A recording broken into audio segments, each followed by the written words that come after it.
Muy bien. Vamos a comenzar. Muy bien, siervo de Dios. Hoy día vamos a seguir con la enseñanza. El miércoles anterior estuvimos hablando del tema de la oración, ¿se acuerdan? Oración de poder. Y estábamos aprendiendo un poco más, estamos siendo un poco más acerca de lo que es la oración. Y dije algo interesante ese día, y esto ha causado algunas preguntas. Ese día yo dije, ¿cuál tiene más poder? ¿La palabra o la oración? Y hay personas que me han escuchado compartir este tema antes, ¿y qué pasa? Se turban. ¿Por qué? Porque en sus iglesias siempre han dicho, la oración es fuente de poder. Que lo que tú tienes que hacer es orar, orar y orar. Lo que tú tienes que hacer es orar de madrugada, y te ponen de ejemplo al Señor Jesucristo. Que el Señor Jesucristo se levantaba de madrugada a orar, ¿verdad? Y entonces surgen varias preguntas, ¿verdad? Entonces, ¿cuál es cierto? ¿Me estoy equivocando? Amén, mi hermana Rosario. Adelante, hijita. ¿Me estoy equivocando? ¿Estoy hablando mal? No, no estoy hablando mal. Si queremos hablar teniendo como base la plataforma de las Escrituras, lo primero que tiene que venir antes de hacer una oración efectiva es aprender las Escrituras. Lo enseña el día de tu conversión. Tú primero no oraste para hablar con Dios, para que se pudiera producir el nuevo nacimiento en ti. Tú lo primero que hiciste fue que alguien te compartió el mensaje de salvación, ¿verdad? Alguien te predicó, tal vez alguien te invitó a la iglesia, escuchaste el mensaje y escuchen, habiendo escuchado el mensaje, hiciste una oración eficaz, ¿verdad? No es que tú agarraste y le dijiste, Padre, te estoy lleno de problemas, no sé qué hacer, ayúdame. No, cuando escuchaste el mensaje de salvación, ese mensaje de salvación tocó tu vida. Y cuando oraste, no oraste por economía, no oraste por sanidad física, no oraste para que nadie te toque tu carro, no oraste para que no te asalten en la calle o para que no vulneren tu casa, no oraste por nada de eso. ¿Por qué cosa oraste? Tu salvación. Padre, ahora te veo y he vivido mi vida separado de ti. ¿Cómo comenzaste a orar? Las palabras que Dios quería escuchar de ti. Señor, todas las cosas que me están aconteciendo lo merezco, porque siempre he hecho con mi vida lo que mejor me ha parecido. ¿De dónde salió esa poderosísima oración? Gracias, hijito lindo. ¿De dónde apareció esa poderosa oración que hiciste en aquel día? De la palabra. ¿Cuál es más importante, la palabra o la oración? La palabra es la que te da la sustancia, el fundamento para que tú puedas hacer oraciones eficaces. ¿Correcto? La palabra de Dios es la que tú tienes que aprender primero para poder hacer oraciones de fuego. Otra cosa más, cualquiera que haya leído los evangelios, te vas a dar cuenta que para el Señor Jesús, escuchen, para el Señor Jesús, lo más importante era la instrucción. Lo primero que tú vas a encontrar, por ejemplo, en Mateo capítulo 5, no es que Jesús le dice, todo por favor, arrodíense, vamos a hacer una oración, vamos a hacer un culto de oración. No, primero viene Mateo 5, la enseñanza en el monte. ¿Por qué? Porque primero tú tienes que conocer la perfección de Dios. Tú tienes que conocer quién es Dios realmente. Antes de poder hacer una oración eficaz, antes de enseñarte el Padre Nuestro, primero Dios te tuvo que enseñar ciertas cosas importantes en tu vida. Entonces surge la oración eficaz. ¿Me están entendiendo? ¿Me están entendiendo? Correcto. Por eso es que respondo esa interrogante que tienen algunos aquí y en otros lugares, que comienzan a pensar que me estoy equivocando al decir que es más importante, la palabra o la oración. La palabra de Dios es el fundamento importante. Y si quieren que les diga una cosa muy serio, es una de las razones más importantes, escuchen lo que le voy a decir, de por qué la iglesia de Cristo se está desviando del camino verdadero. ¿Por qué, pastor? Porque se dedican más a orar y se dedican a veces a hacer oraciones ineficaces, oraciones que no están basados en la verdad, están basados en tus sentimientos. ¿Me están entendiendo? Padre, papito, yo te adoro, te amo, Señor. Perdóname porque soy pecadora, soy una mujer inmunda, soy un hombre pecador, soy un hombre inmundo, Señor, de labios. ¿Está bien cómo estás orando? La sangre de Cristo ha sido vertida por ti en tu vida y lo único que ves es tu pecado. Por eso es que no cambias, porque hacemos oraciones ineficaces. ¿Me están entendiendo? No hay sustancia en tus oraciones. ¿Por qué no pones la mirada en la justicia de Cristo? Cristo murió por mí para perdonar mis pecados y llevarse mis pecados para reconciliarme con el Padre. Y Cristo, aparte de darme su sangre, me dio su justicia. ¿Qué quiere decir esto? Que cuando yo me presento al Padre, no me presento como gusano, ni como pecador, ni como inmundicia.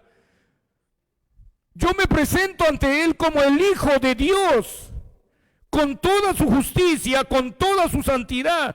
Dios no me ve a mí, me ve a su Hijo, al cual acabo de recibir. ¿Me están entendiendo? Y por eso, cuando tú comienzas, soy un gusano, porque escuchaste a alguien predicar de esa manera. Ni siquiera soy el gusano, soy el polvo que está en las patitas del gusano, Señor. Soy lo peor. Parece que hay una competencia, ¿quién es más inmundo delante de Dios? Si supieras que nada de eso es cierto, ¿por qué no lo sabes? Porque no conoces las Escrituras. Pero cuando tú te presentas ante Dios Padre, yo me presento en el nombre de Jesús. Soy salvo, totalmente salvo por el sacrificio de Cristo en la cruz del Calvario. Todos mis pecados fueron perdonados por la sangre de Cristo. Y si ahora yo me presento en todo este día, miren, escuchen, en todo este día, Padre, gracias al ejemplo que me dejó Jesús, no he pecado ni una sola vez, y si en algo he cometido un error, Señor, he pedido perdón de inmediato. Pero ¿sabes qué, Señor? Cuando estoy ante ti, todo lo que yo hago no importa. Lo único que importa, Padre, es que yo me presento ante ti en el nombre de Jesucristo. Sané a 3 enfermos durante el día, pero cuando me presento no importan los 3 enfermos sanados, porque eso fue el resultado de tener mi fe en Dios. Pero ¿qué cosa fue lo que me reconcilió con mi Padre Celestial? La oración eficaz después de haber escuchado las Escrituras. Así que, hermanos queridos, ustedes deben entender, ¿qué es más importante, la oración o la palabra? La palabra de Dios.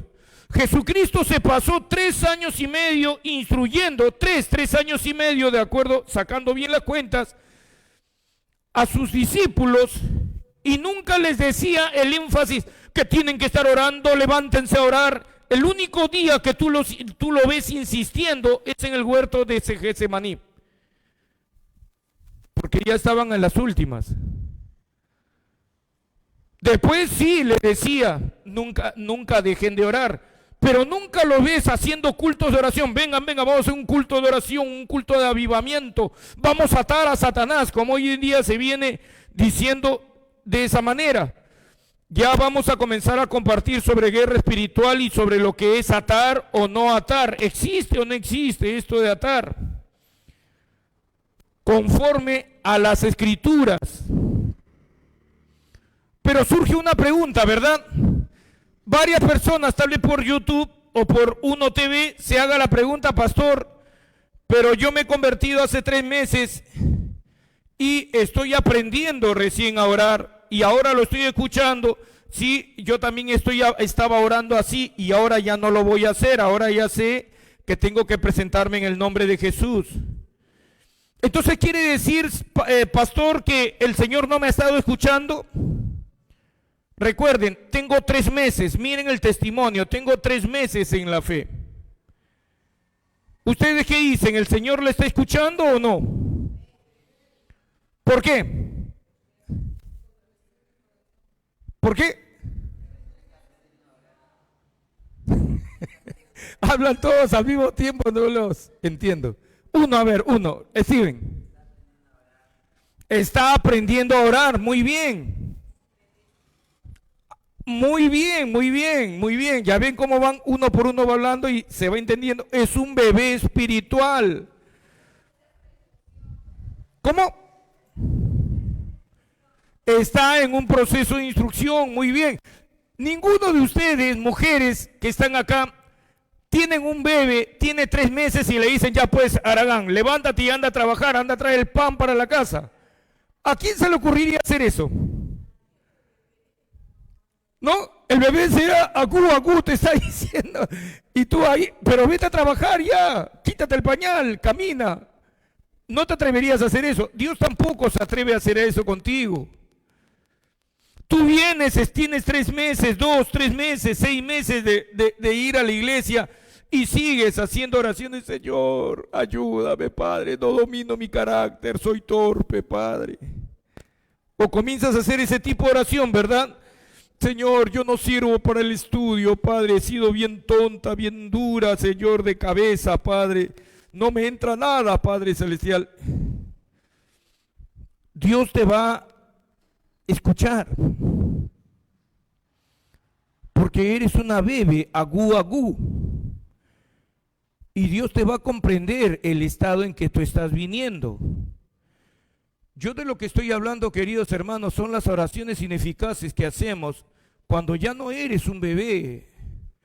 ¿Tuviste cuánto? 5 años en la fe ya, 7 años, 10 años, 15 años en la fe y sigues con agú. No, Dios ya no te va a aceptar el agú. Ahí sí Dios te va a decir, ya pues hijita, ya quítate ese pañal que hace 15 años en la fe y sigues con pañal. Ahí sí te va a mandar a trabajar el Señor. Tienes que proveer, tienes que producir. Y deben de saber, hermano, que según Juan capítulo 15, el Señor, ¿verdad, Pastor José? El Señor le gusta que tú lleves fruto, y fruto en abundancia. Sino que saben que nosotros nos han predicado un evangelio, hermano, que siempre se enfatiza, tú no tienes que hacer nada para ser salvo, ni antes ni después. Entonces, si no tengo nada que hacer, no hago nada, pues. No, está mal esa prédica, mal enseñada. Tú no tienes que hacer nada para ser salvo, pero después de ser salvo, Dios te va a comenzar a enseñar verdad y lo va a apartar de la mentira. ¿Qué cosa se llama eso? Instrucción bíblica.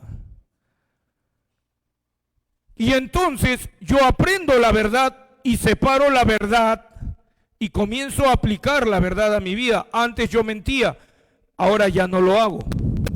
¿Me están entendiendo? Antes yo me dejaba guiar de mis sentimientos. Ay, hoy día no voy a trabajar, no voy a abrir la tienda, qué pesado, tengo una flojera, tengo 2 pies izquierdos hoy día. No, y te guías de tus sentimientos. O llamas al trabajo, ¿sabe qué, señor? Estoy enferma. ¿Qué tienes? Se me ha hinchado el dedo gordo del pie. ¿Verdad?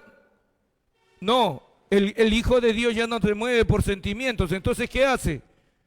Comienza a perseverar en la fe, en la verdad, y dice, no, salgo a trabajar, quiera o no, tengo que ser responsable, tengo que ser testimonio. ¿Me están entendiendo lo que les digo? Entonces, no es que tú no tienes que hacer obras para ser salvo, no, pero sí como transformación de vida. Estás aprendiendo la palabra de Dios y entonces, ¿qué pasa? comienza una transformación de vida en ti. ¿Me están entendiendo? Comienzas a aprender verdad y a separarla de la mentira. ¿Me están escuchando?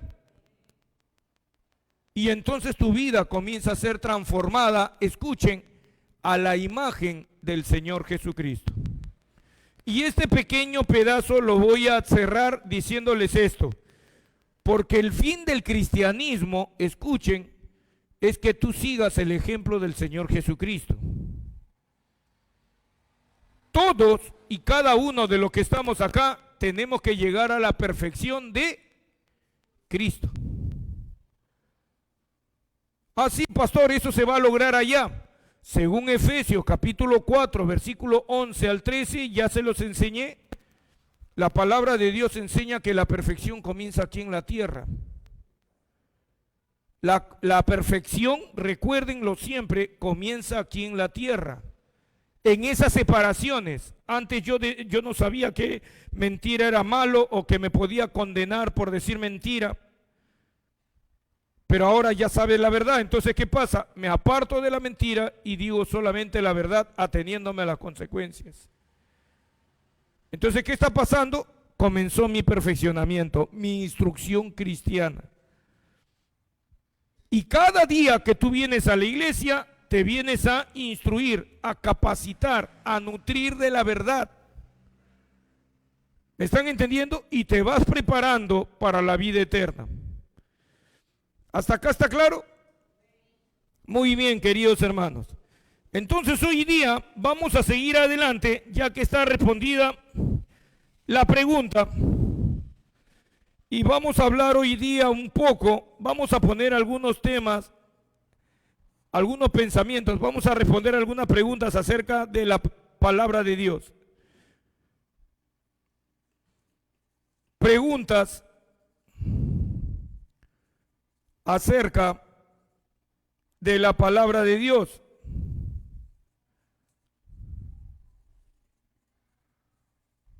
Preguntas acerca de la palabra de Dios. Una pregunta que me han hecho, escuchen bien por favor.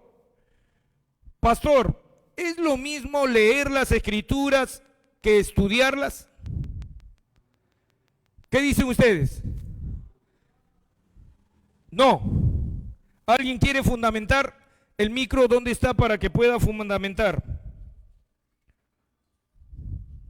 ¿Alguien quiere fundamentar el por qué no? ¿Por qué no es lo mismo leer que estudiar las escrituras, que entenderlas? Ay, mi hermana Verónica está levantando la mano. Ah, no, se está acomodando. Ya, disculpe. Mi hermana Flor, ahí el micro, por favor, para mi hermana Flor. Ahí está. Porque yo creo, pastor, que uno cuando lee sigue, pero en cambio cuando uno estudia te detienes en las palabras que no entiendes o profundizas en otras partes de la Biblia, comparas, ¿no? ¿Ya? ¿Ya? ¿Alguien más quiere apoyar a la hermana Flor y ayudarla en su concepto? Cuando estudias la palabra de Dios, bueno, por ejemplo, yo cuando interpreto estudiar la palabra de Dios, por ejemplo, el Nuevo Testamento sería buscar las palabras, cuál es su verdadero significado, ya que se escribió en griego, y el Antiguo Testamento, ya que se escribe en hebreo. Ya.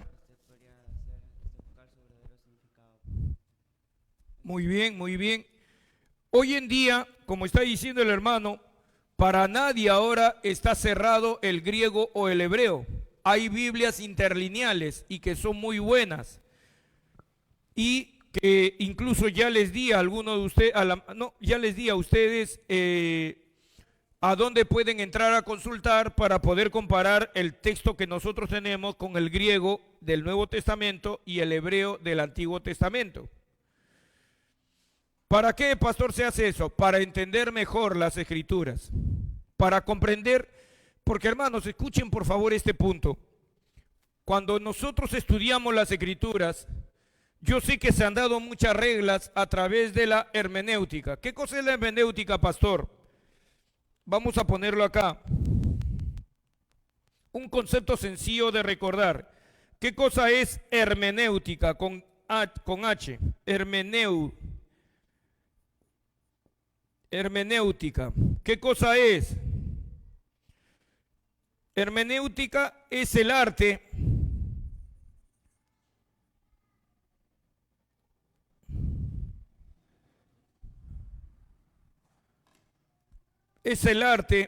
de interpretar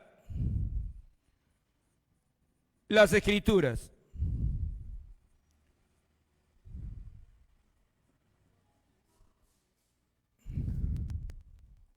Y es muy bueno saber la hermenéutica.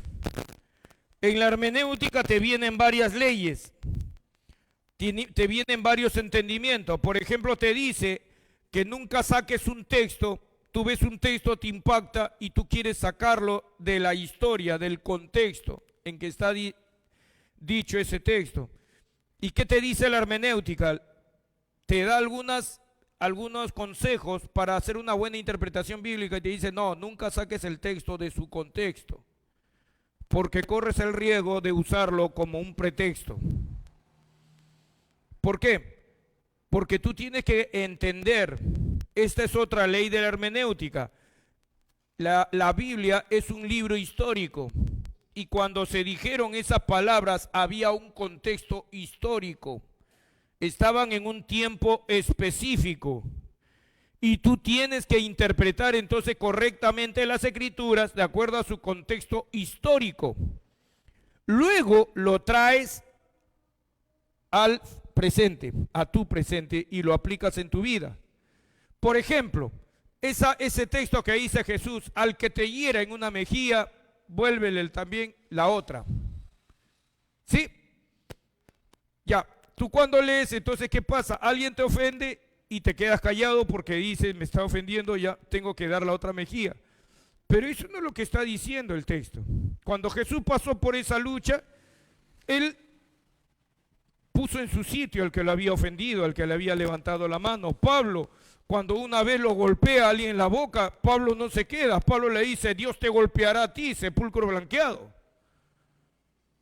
¿Cómo ellos lo hacían y nosotros nos hemos ido a extremos de que nos abofetean y nos quedamos en silencio? Ya, es que tú no comprendes el contexto histórico. Eso es lo que hace la hermenéutica, te ayuda a interpretar mejor las escrituras. Si tú interpretaras históricamente esa porción, sabrías que el Señor Jesús en ese momento está hablando acerca de los romanos y el pueblo judío. ¿Cómo lo sabes? Si sigues leyendo vas a encontrar que dice, al que te obliga a llevar carga por una milla, ¿qué dice? Ve con él 2. Ya, eso no podía hacer un judío a otro judío. Eso era el abuso que cometían los romanos en aquel tiempo. Estaba el romano, ¿no? El centurión estaba en el mercado con su esposa, como es un buen amo de casa, ¿verdad? Entonces se iba con su esposa y veía a cualquier judío y le decía, tú, llévame la carga. Y ellos, los romanos, tenían leyes, no podían abusar de aquellos que habían conquistado. Entonces se le puso el reglamento, una mía te puede llevar la carga, no más. Pero Jesús, y ya pues no, el centurión va adelante con su esposa y yo como si fuese su cholito, voy atrás con los paquetes. Y Jesús dice, escuchen, esto es lo que significa ponerle otra mejilla. El centurión dice, bueno, ya cumpliste tu mía. Te puede decir, no señor, encantado de la vida, le llevo 2. Eso fue lo que enseñó Jesús. ¿Y el romano qué? ¿Te estás burlando de mí? No. Eso es lo que nos enseñó nuestro maestro. ¿Quién es tu maestro? ¿Te diste cuenta? Ya le metió la espina. ¿Cómo pueden seguir el ejemplo y decir que van a ir otra mía más si los estoy humillando? Por eso es que muchos centuriones se convertían en aquel tiempo, porque veían cosas extrañas. ¿No se acuerdan ustedes que incluso cuando Juan el Bautista está predicando y el hacha está puesta en la raíz de los árboles, por tanto todo árbol que no daba en fruto es cortado y echado al fuego? Y comienza la gente a venir asustada, pues vinieron fariseos, vinieron del pueblo y vinieron soldados. Señor, ¿nosotros qué haremos para ser salvos? ¿Se dan cuenta? ¿Me están entendiendo? Entonces el Señor Jesús, las leyes que estaba dando en ese momento era porque el pueblo judío estaba bajo el gobierno de los romanos. ¿Me entienden? Y si un judío respondía mal al romano, el romano podía matarlo a él, podía matar a su familia y podía matar a otros judíos. Entonces Jesús le dice, al que te hiere en una mejilla, vuélvele la otra. ¿Me están entendiendo? Eso es lo que le dice. Pero cuando a Jesús, su hermano judío, le mete una bofetada, estando ante el concilio de los sacerdotes, Jesús no se quedó callado. Si he hablado mal, testifican que está el error, y si he hablado bien, ¿por qué me pegas? Pero ¿se acuerdan ustedes que otra vez Jesús está con los romanos? Lo habían llevado para castigarlo, ¿se acuerdan? Cuando le ponen la corona. Y ahí a Jesús dice que lo abofetearon, ¿sí o no? Tremenda bofetada le dieron. ¿Dijo algo? No. Puso la otra mejilla. ¿Por qué? Se trataba de soldados romanos. ¿Me están entendiendo lo que les digo? Interpretación histórica se llama eso. Y a mí me gusta mucho la hermenéutica y respeto sus reglas, pero una de las reglas más importantes, que eso el Señor me dio bastante entendimiento en ello, es siempre que estudies un pasaje bíblico, traten de buscar qué es lo que Dios quiso decir realmente con esas palabras. Dios, no qué es lo que entiendes tú. Eso es el problema, que la mayoría dice, no, es que yo entiendo aquí esto. No, no se trata de lo que tú entiendas. El pasaje fue escrito, lo inspiró Dios a través del Espíritu Santo. Lo que tú tienes que buscar es qué quiso decir Dios a través del apóstol, a través del profeta, a través del rey. ¿Qué quiso decir Dios? Y cuando tú llegues a ese punto, hermano, ahí se va a olvidar que yo creo, que yo pienso, y todos vamos a llegar a un consenso unánime. El problema radica cuando nosotros comenzamos, es que a mí me parece que está diciendo esto, a mí me parece que está diciendo el otro. No. ¿Qué cosa quiso decir Dios realmente allí? ¿Me están entendiendo? Muy bien, volvamos a la pregunta original. Entonces, nosotros tenemos que buscar qué cosa es lo que Dios quiere hablar en ese texto. Pastor, ¿hay algún pasaje que nos enseñe la diferencia entre lectura y estudio? Sí. Hermana, ¿quién está atrás? Hermana Adriana. ¿Qué pensaste, hermana? ¿Que no iban a haber textos? Tienen que haber textos, hermana querida.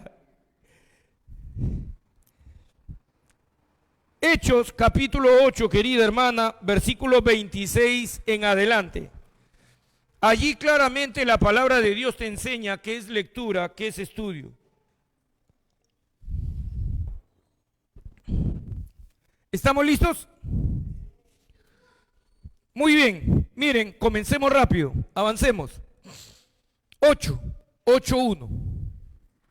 No, perdón, 8:26. 8:26. Muy bien, hermana. Escuchen, miren, este es el mover del Espíritu Santo en la iglesia de Hechos de los Apóstoles. Un ángel del Señor habló a Felipe diciendo, ¿se acuerdan quién es Felipe, verdad? El apóstol del Señor Jesús, Felipe de Betsaida. Se dice que murió en Turquía. Muy bien, levántate y ve hacia el sur. Un ángel le dice a Felipe, por el camino que desciende de Jerusalén a Gaza, el cual es desierto. ¿Qué quiere decir desierto? ¿Ah? No hay nada, no hay gente, no hay nada. Sigue, hijita. Entonces él se levantó y fue. Miren, el ángel le dice, ve por tal lugar. Seguramente él se haría la pregunta, Señor, pero por ahí no hay nada, no hay nadie. Es intransitable. Pero el Señor le dice, ve por ese camino. Ah, aprendan.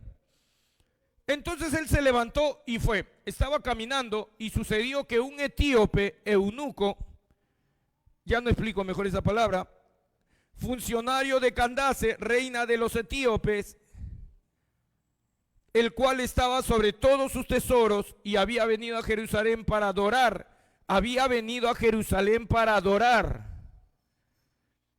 ¿A quién estaba adorando?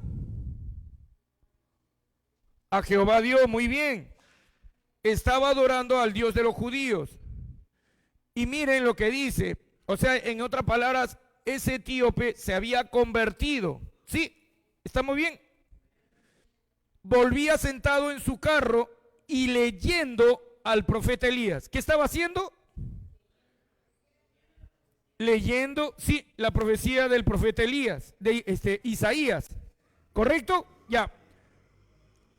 Hasta ahí estaba leyendo al profeta Isaías. Había ido al pueblo a Jerusalén, ¿para qué? Por ejemplo, ahí tú puedes ver algunas cosas interesantes. La lectura lo hizo un adorador de Jehová.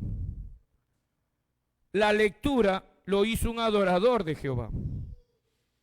Eso es lo que hace la lectura bíblica. Y ahorita te voy a explicar un poquito más de lo que hace la lectura. Sigue, hijita.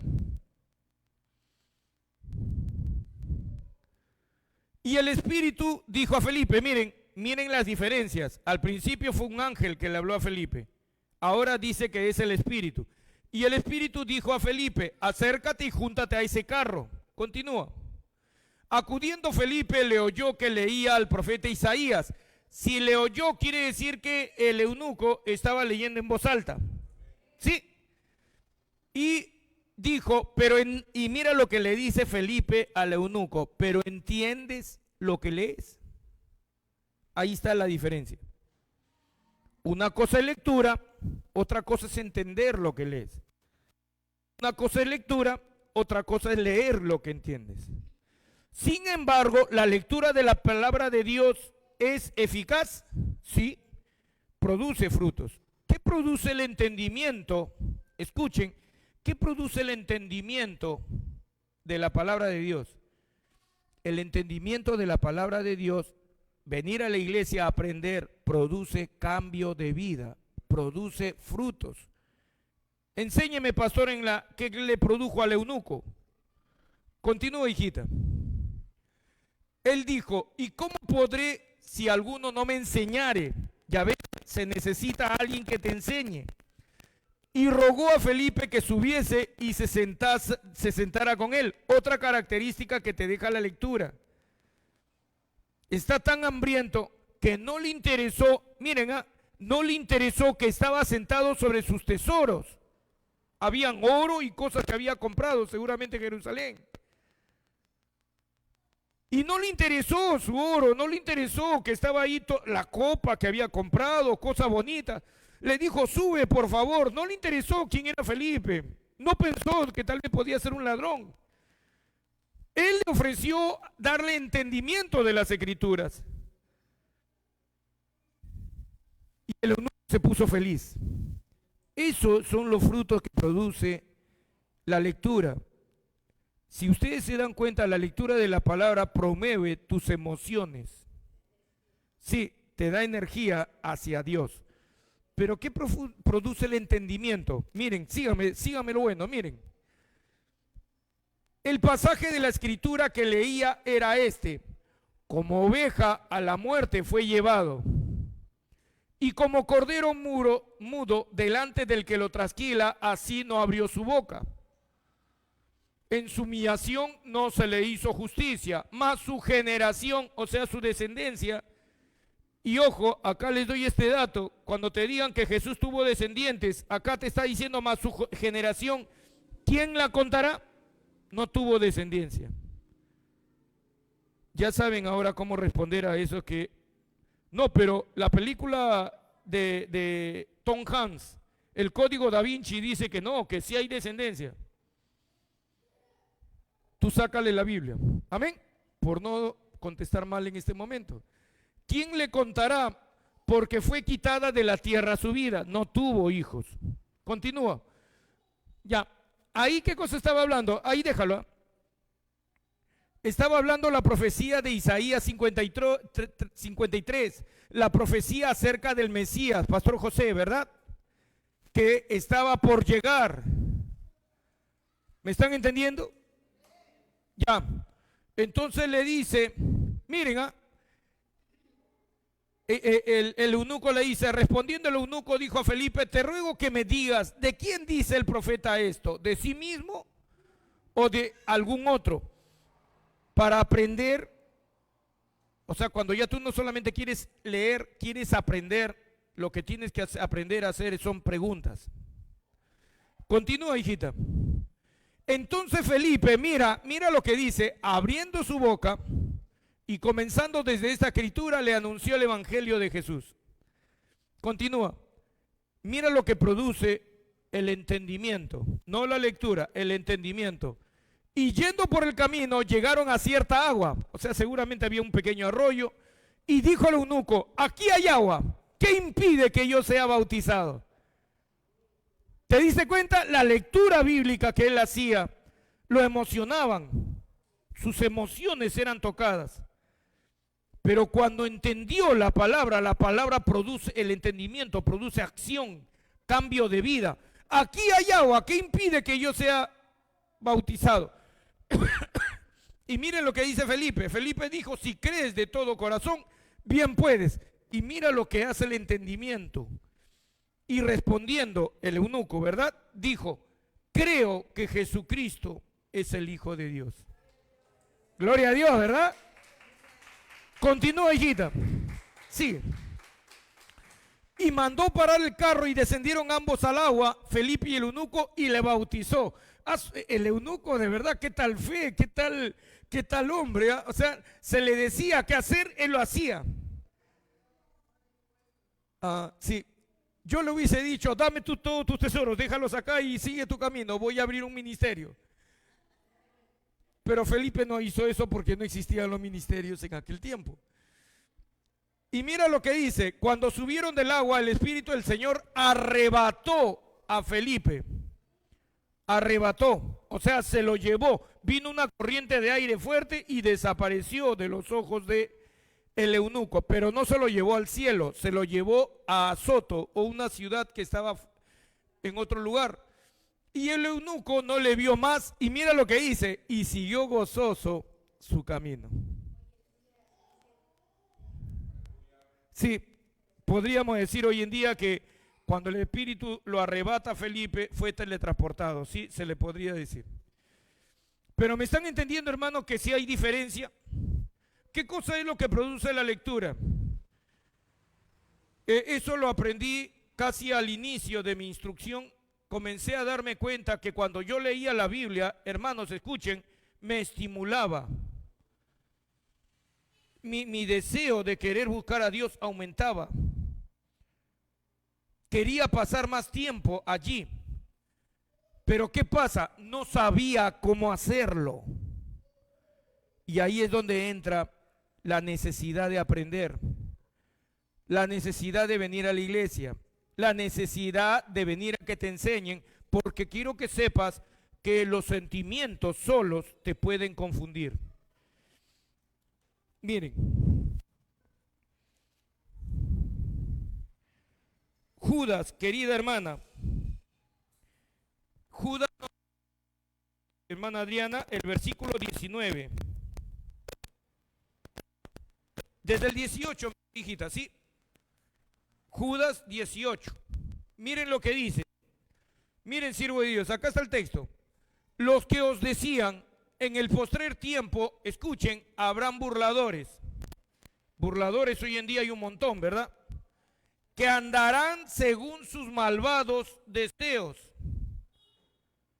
Por deseos. Ahora mira lo que dice el versículo 19. Estos son los que causan divisiones, los sensuales que no tienen al Espíritu. Y cuando está diciendo estos son los que causan divisiones, ¿por qué estos hermanos causan divisiones? Porque se mueven por sentimientos. Es que ¿saben qué? A mí no me gusta cómo predica el pastor Percy. Me gustaba cómo predicaba el pastor Peter. ¿Me entienden? Comienzan las comparaciones.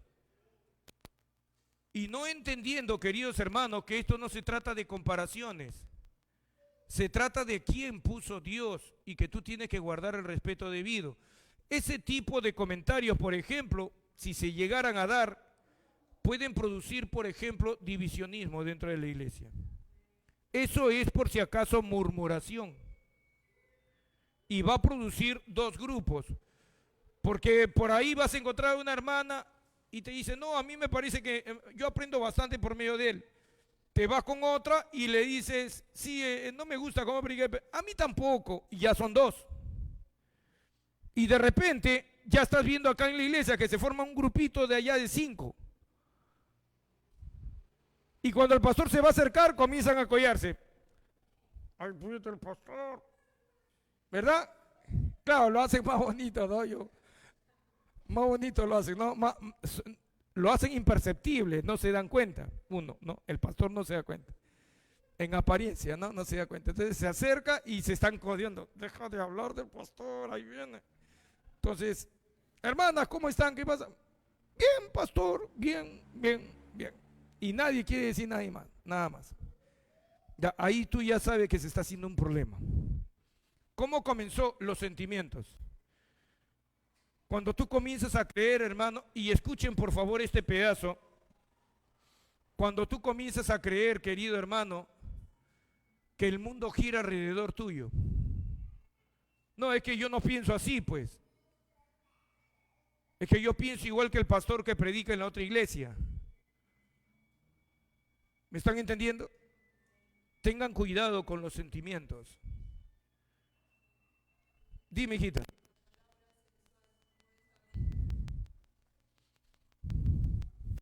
Dime. Pastor, la palabra sensual no solamente habla o sea, del sexo, sino de sentimientos. Sí. La palabra sensual, los sensuales, no solamente se está refiriendo a hombres o mujeres dirigidos por espíritu de lascivia y lujuria.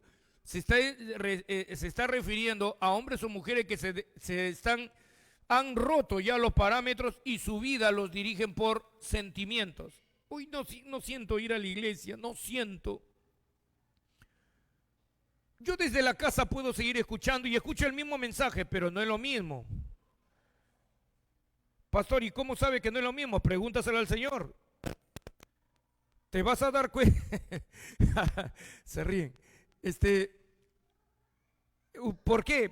Porque ¿saben qué, queridos hermanos? Te vas a dar cuenta, escuchen, que estas personas comienzan a enfriarse poco a poco. Porque ¿saben qué? Es el compañerismo lo que nos une, lo que nos mantiene calientitos. Es el deseo de perseverar, el deseo de poder ayudar a nuestros hermanos. También hay deseos, pero positivos. Claro. ¿Me están entendiendo? Trabajamos los unos a los otros. A veces algunos de ustedes se llevan mejor con una hermana que con el pastor o con la esposa del pastor.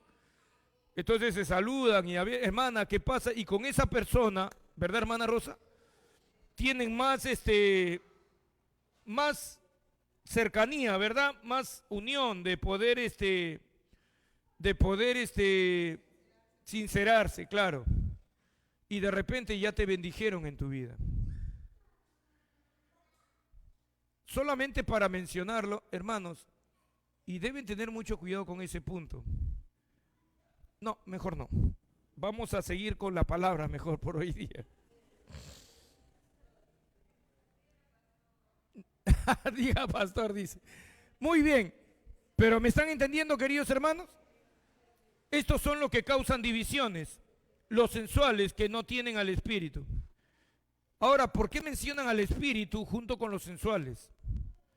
Es que ¿saben qué, hermano? Los que están en el espíritu no se guían por sentimientos. Y créanme que yo les entiendo cuando ustedes se encuentran que viene alguien y no te agrada, porque hay personas que no nos agradan, ¿sí o no? Es natural, hay personas que no te agradan así, no te ha hecho nada, no te ha dicho nada, pero no te agrada. ¿A ustedes les pasa también? A mí también me pasa. Pero ¿dónde está el asunto? Que yo no me guío por lo que siento. Yo me guío por lo que la palabra de Dios enseña, que el Señor Jesús dio su vida por todos. Entonces yo me acerco y amo a ese varón, a esa mujer, así como esté.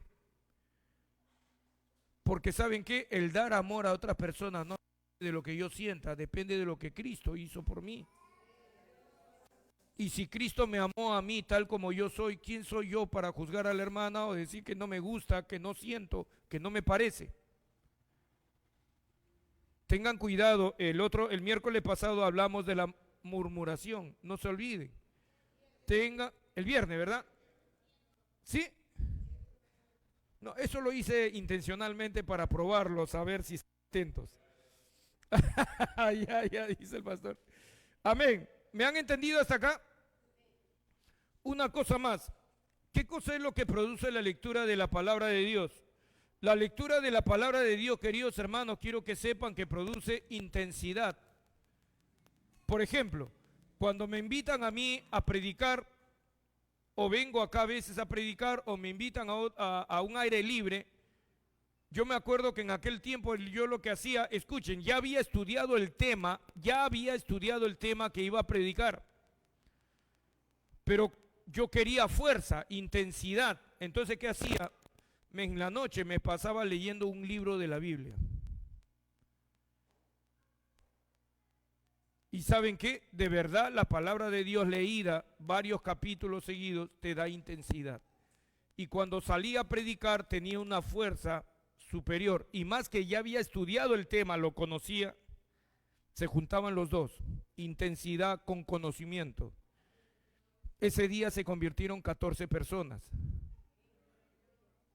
O sea, ¿saben por qué me gusta explicar estas cosas así despacio y lento?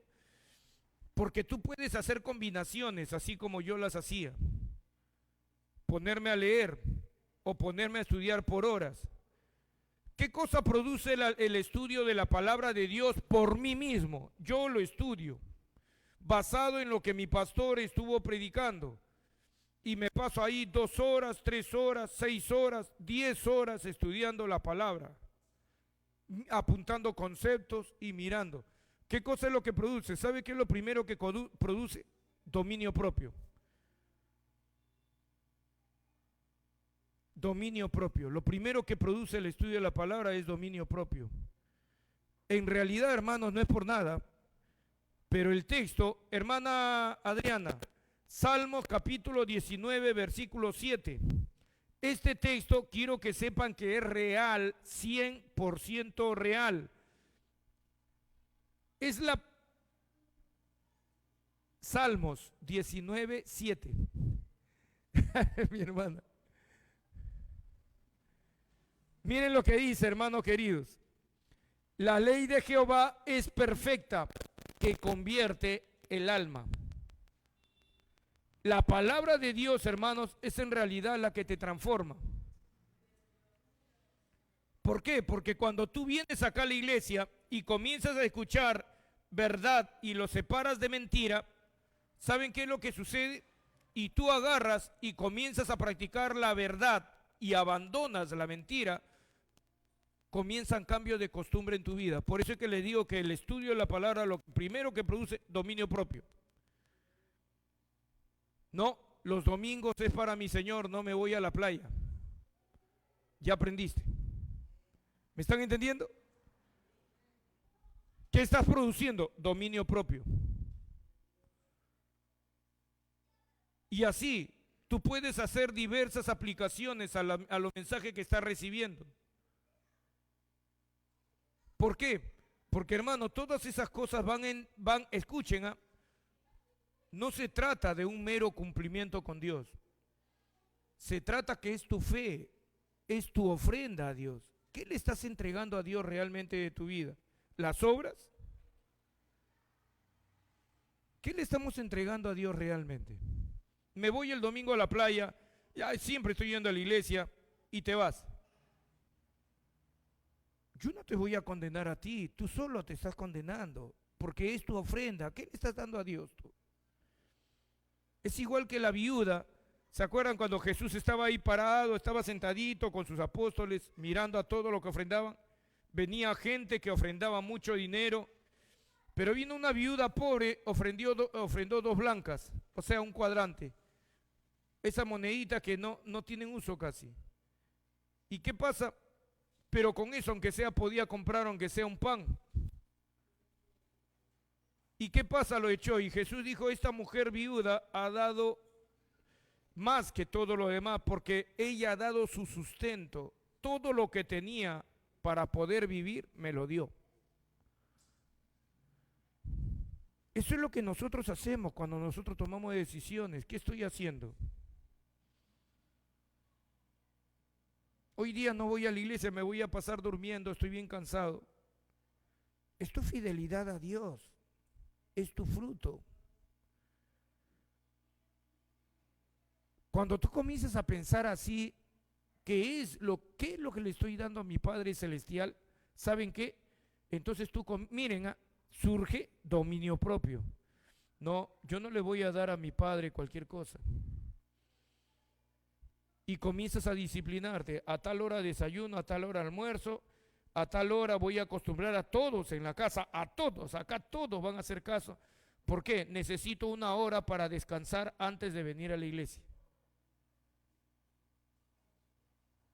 Luego me pongo mi alarma, me levanto y vengo a la casa del Señor relajada, habiendo entendido. No, habiendo dormido. ¿Me están entendiendo? Hagan eso, por ejemplo. ¿Qué es lo que va a producir en ti? Dominio propio. Ahora, ¿solamente en eso te va a producir dominio propio? No. Cada vez que vengan tentaciones, como tu mente está enfocada en Dios y en quererle agradar a Él, cuando venga una tentación, tú vas a agarrar y vas a decir, no, no lo voy a hacer. Quiero agradar a mi Padre. ¿Te diste cuenta?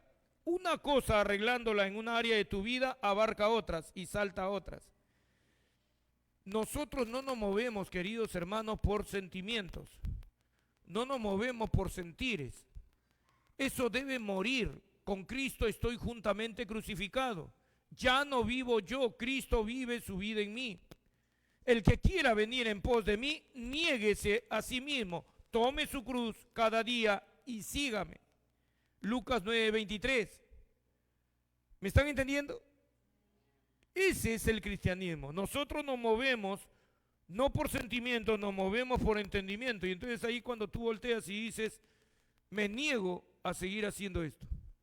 Me niego a responder de esta manera. Me niego a seguir esta conducta de vida. ¿Me están entendiendo lo que les digo? Muy bien. ¿Cuántos ya se cansaron? ¿Amén dijeron? ¿Alguien se ha cansado? ¿Qué dicen? ¿Seguimos media hora más? No, ya no se puede, queridos hermanos. Yo lo que quiero dejarles hoy día, hermanos, en su corazón es esto. Vamos a seguir hablando de preguntas acerca de la palabra de Dios. Quería tocar también hoy día, pero nos hemos extendido en la introducción, el tema de por ejemplo, de la inspiración bíblica. Comenzar a tocar temas así para que ustedes conozcan, hermano, qué tan real de verdad es el piso que estás tú tocando. Y no me refiero al templo. No, en cuanto a salvación, ¿cómo tú puedes decir que eres salvo? Por ejemplo, a mí, escuchen por favor, escuchen, estamos terminando. Una vez un varón agarró y me dijo, ¿no? Educadamente, pero me dijo, pero tú me predicas de Dios, ¿y cómo sabes? Porque yo soy ateo, me dijo. Jovencito, ya es ateo. 23, 25 años. Y me dice, ¿y cómo sabes tú que Dios existe? Y yo siempre he hecho esa pregunta, me dijo, y nadie me puede decir cómo puedo probarte. Incluso me han dicho que no me lo pueden probar. Y yo le digo, yo sí te lo puedo probar. Y se impactó, ve. Tú eres el primero que me dice que me puede probar. ¿Qué? ¿Y cómo me lo pruebas? Ah, porque la palabra de Dios dice que Dios existe. Ah, pues la palabra de Dios me dice esa manera en que me vas a probar. No. Y le comencé a enseñar algunos textos. Por ejemplo, de Isaías, por lo que siempre saco de Isaías 48. Y le comencé a enseñar a Dios como creador. Ya ves, Dios hizo todas las cosas. Pero tú me estás enseñando un libro. Es que este libro es la palabra de Dios. Y lo que tú no sabes, ¿tú sabías que una vez existió el diluvio? Sí, me dice. Ya, ¿sabías tú que el arca de Noé fue encontrada?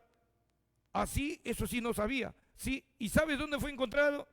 ¿En dónde? En el monte Ararat. Y le mostré ahí Génesis capítulo 8, verso 3, creo que es, en que dice que el arca de Noé reposó en los montes de Ararat. ¿Y dónde lo encontraron? Le digo, en el monte Ararat. Aquí, qué interesante, me dice. Nadie me había dicho eso. ¿Sabía que Sodoma y Gomorra fue encontrado? Y ¿sabes qué? Y le dije así varias cosas seguidas. Y le digo, y tú tienes tu celular. Puedes ingresar y darte cuenta que no te estoy engañando. Ya, todo eso, ¿qué cosa está diciendo? Que lo que está escrito acá es cierto. Y le puse varias pruebas, así como a ustedes les he hablado. Y lo comencé a mover de su ateísmo. Ahora, si esas partes de la Biblia se han cumplido, son reales, entonces también cuando dice que Dios es el creador del cielo y la tierra, yo lo puedo creer rotundamente. ¿Me están entendiendo? Lo puedo creer. Porque si la palabra de Dios no falla, la palabra de Dios se está cumpliendo y los arqueólogos y con sus descubrimientos nos están confirmando las escrituras, entonces, queridos hermanos, si yo creo en algo, tengo que creer en lo otro también. Y le digo, entonces significa también que existe un cielo. Y él solito me dijo, entonces también existe un infierno. O sea, lo moví de su fundamento. Así de fácil tú le puedes mover a una persona. ¿Me están entendiendo? La palabra de Dios. Pero tienes que conocerla. Cuando hablé con uno de raíces hebreas, no, pero la Biblia siempre, la Reina Valera está llena de errores. ¿Cuál es un error? Eso que dice que unos cuervos vinieron a dar de comer, la otra estábamos hablando con unos hermanos, le dieron de comer a Elías. En la palabra árabe para, la palabra, hay una palabra en árabe que se refiere a árabes y que es muy semejante a la palabra cuervos. Lo que quiso decir ahí que unos árabes fue lo que le dieron comer a Elías, no unos cuervos. Y yo agarro y me aparto de inmediato de lo que me está diciendo, de la explicación, perdónenme, absurda, tonta, necia que me está diciendo. ¿Cómo le respondí? Fácil. Dime, ¿ese conocimiento te va a dar salvación? Bueno, no, pues, pero de todas maneras está mal. Pero no te va a dar salvación. ¿Por qué utilizas el conocimiento tan vasto que tienes de las escrituras en cosas tan superficiales? ¿Por qué no lo aplicas en temas de salvación? Y a él también le dije, ¿sabes qué? Mi Biblia es Reina Valera. ¿Y sabes qué? Mi Biblia dice que el arca de Noé reposó, le dije también a él. En Génesis 8:3 dice que reposó en el monte Ararat. ¿Y sabes dónde han encontrado el arca de Noé? En el monte Ararat. Mi Biblia Reina Valera lo dice. ¿Se equivocó? Le digo. No, pero de todas maneras, también lo moví de su posición. Porque no se trata de que tú lo convenzas. Sería magnífico porque podríamos ganar a alguien para Cristo. ¿Me han entendido? Porque si tú, hermano, llegas a ganar a alguien para Cristo, ¿saben qué puedes hacer? Lo puedes ganar para vida eterna. Esa persona ya no se va a ir al infierno. ¿Me están entendiendo lo que les digo? Tienes que prepararte. Amén. En los próximos días vamos a seguir instruyéndolos así más en el conocimiento de la palabra. Pero específicamente el día miércoles quiero tocar temas que tienen que ver, voy a responder varias preguntas para que tú fundamentes tu fe y estés poderoso. Ah, no, tú no me vas a mover. Tú no me vas a mover a mí de mi fe. Yo sé en quién estoy creyendo. sé mi fundamento, sé la roca. Les voy a mostrar un último pasaje. Hermana Adriana, tú ya te estás... Mi hermana Adriana.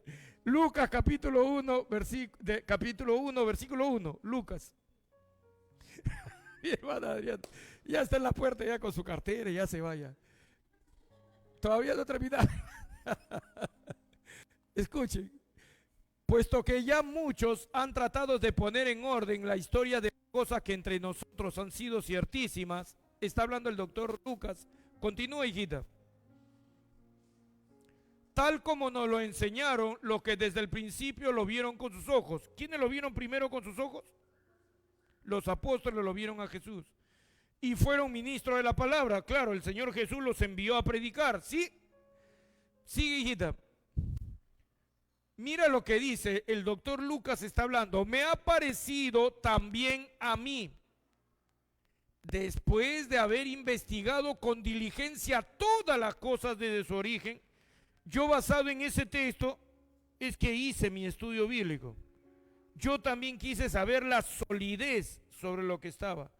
Estudié los mormones, testigos de Jehová, Alfa y Omega, Hare Krishna, todo mentira. Vuelve al anterior, por favor. Me ha parecido también a mí. Lucas decidió, ya lo había estudiado todo, y después de tenerlo todo, algo así compacto, en apuntado, él agarra y dice, ahora yo conozco la verdad,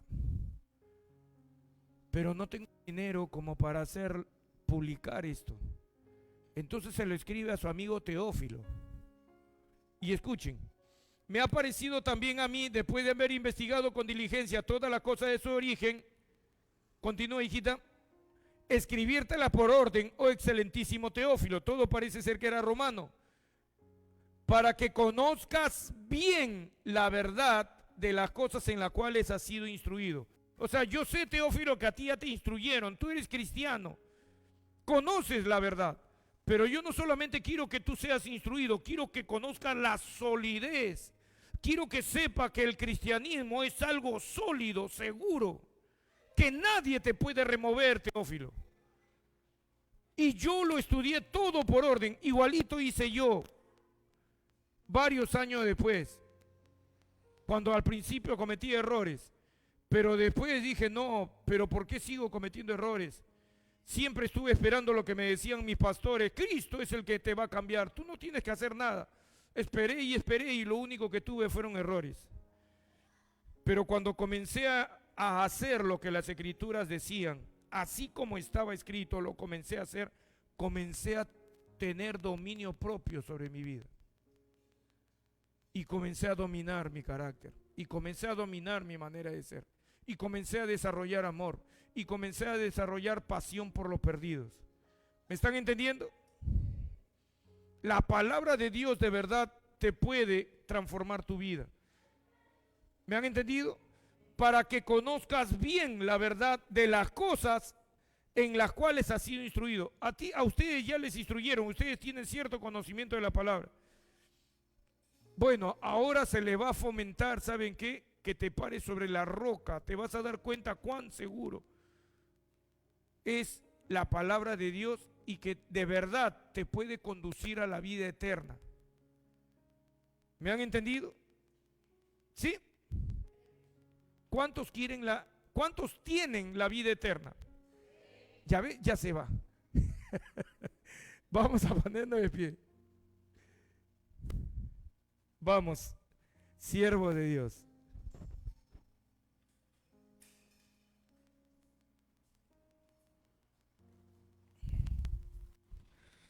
Amén. ¿Estamos listos? Jesucristo es el único Rey de Reyes y Señor de Señores. Nosotros le debemos todo lo que tenemos a Él. ¿Me han entendido?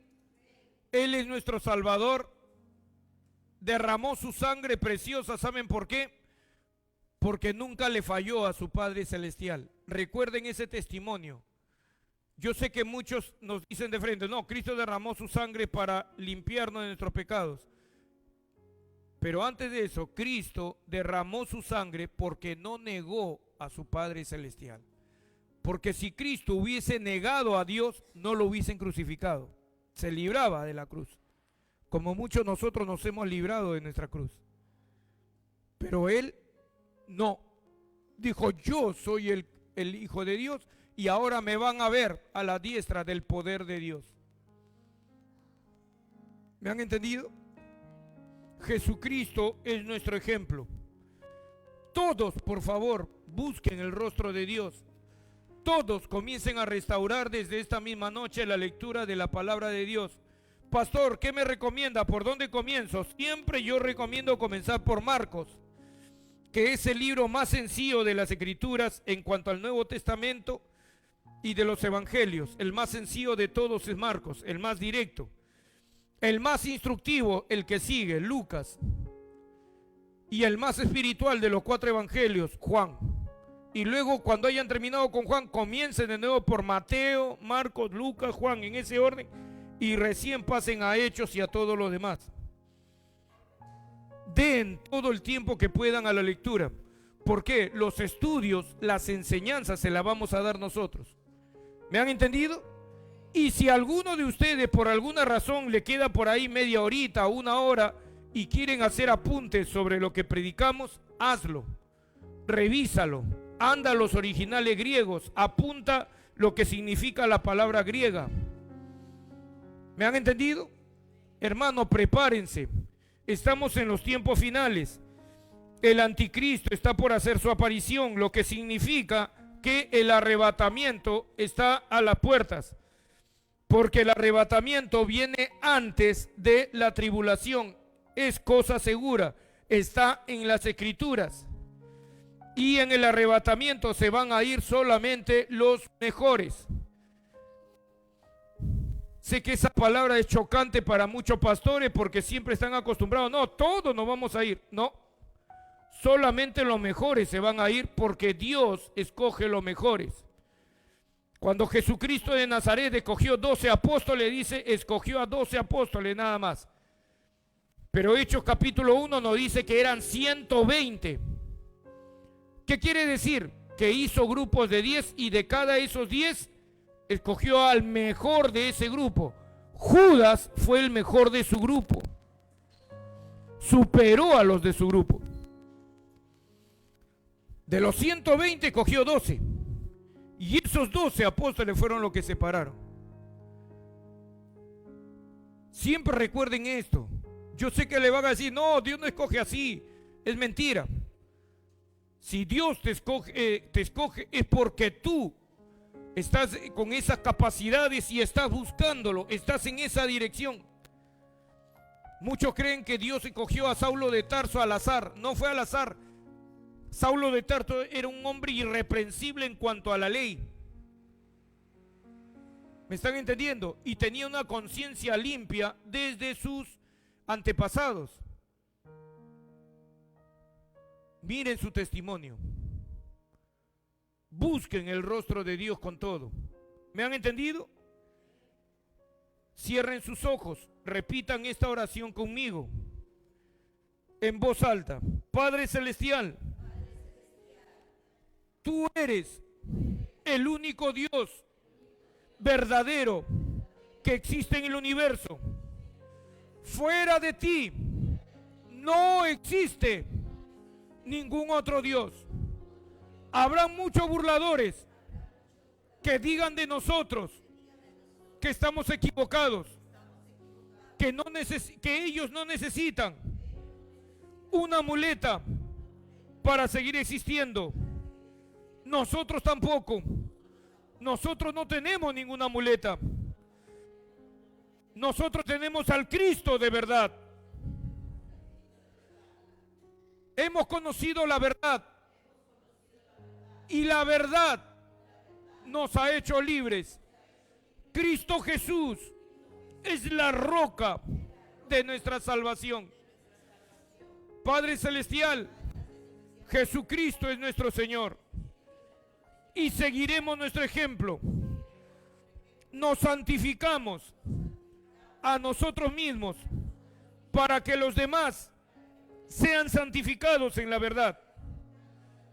Nadie tiene mayor amor que este, que uno ponga su vida por los demás. Padre Celestial, mi vida voy a poner por mis hermanos, para ayudarlos en su fe. Me pongo delante del grupo. Soy cabeza y no cola. Estoy delante, nunca detrás. Soy uno de los primeros, no de los últimos. Estoy para servir, no para ser servido. Bendito sea tu nombre, Padre, roca de nuestra salvación.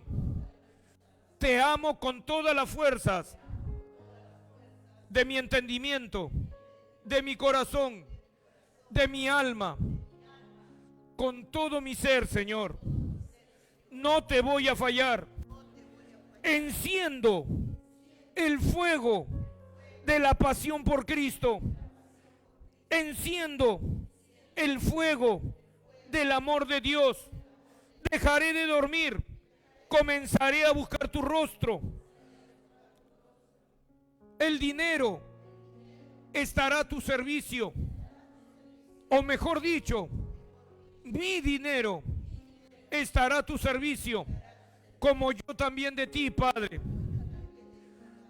Gracias, Padre Celestial, por habernos dado este hermoso lugar para predicar tu palabra. Bendecimos tu nombre. Nosotros somos el templo de Dios. Y desde ahora en adelante me levanto y me mantengo firme en la palabra de mi Señor, en la lectura y en la enseñanza de tu palabra aquí en la iglesia. Gracias, Padre Celestial. Nos encomendamos en tus manos nuestras vidas, nuestros hijos, nuestros familiares, y todo lo que tenemos. En el nombre de Jesucristo de Nazaret. Jamás vamos a volver atrás. Vamos a seguir peleando la buena batalla de la fe hasta el final. Y seremos uno de los que seremos arrebatados, Señor. Nadie me va a quitar mi lugar, ni nadie me va a quitar mi corona. Jesucristo lo dio todo por mí. Yo lo doy todo por Él. Bendito sea tu nombre, Señor Jesucristo. Amén, amén y amén.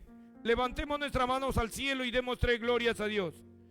A la gloria del Padre, del Hijo y del Espíritu Santo. Gloria a Dios, gloria a Dios, gloria a Dios. Amén. Pueden tomar asiento, queridos hermanos. Muchas gracias.